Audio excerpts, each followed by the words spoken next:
অন্নপূর্ণা যোজনার টাকা না পাওয়ার অভিযোগে সালানপুর ব্লকে বিডিও অফিসে বিক্ষোভ দেখালেন একাধিক মহিলা। বারাবণী বিধানসভা এলাকার সালানপুর ব্লক অফিসে শুক্রবার এই ঘটনাকে ঘিরে তীব্র চাঞ্চল্য ছড়ায় এলাকায়। বিক্ষোভকারী মহিলাদের অভিযোগ, তারা অন্নপূর্ণা যোজনার জন্য নিয়ম মেনে ফর্ম পূরণ করে আবেদন করেছিলেন, কিন্তু তারপরও তাদের অ্যাকাউন্টে কোনো টাকা পৌঁছয়নি। বারবার বিষয়টি জানানো সত্ত্বেও সমস্যার কোনো রকম সমাধান হচ্ছে না। সেই কারণেই তারা আজকে বিক্ষোভ করেন। বিক্ষোভের সময় পরিস্থিতি কার্যত উত্তপ্ত হয়ে ওঠে।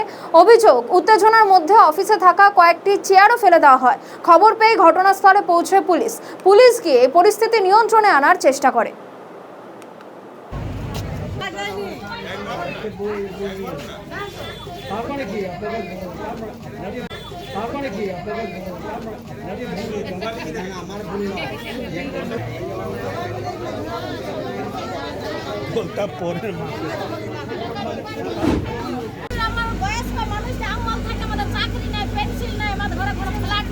আমাদের মাটির ঘর আছে, দেখতে পারো, চেকিং পাঠাইতে পারো, মিলে কলম ওই সময় টাঙ্গাইল পড়া আমাদের গ্রাম।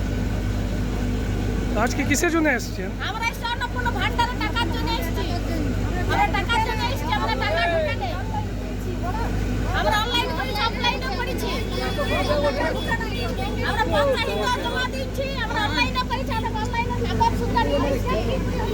আমাদের বলছে সবসময় রিজেক্ট, আমাদের সবসময় আমরা দুবার আরেকবার টাকা পেলে তখনও বললাম, তখনও বলে রিজেক্ট, এখনো টাকা পেলে লোক, এখনো আমরা বলছি, তখন বলছে রিজেক্ট। বহুত লম্বা লাইন অনলাইন করেছি, যে এখানে বলছে যে আধার কার্ড ই করবে, আধার কার্ড বলছে চেক করবে, বলছে আমরা এখানে দাঁড়াই লাইন দিচ্ছি। কি নাম হলো? আমার নাম ললিতা বাউরি। কোথা থেকে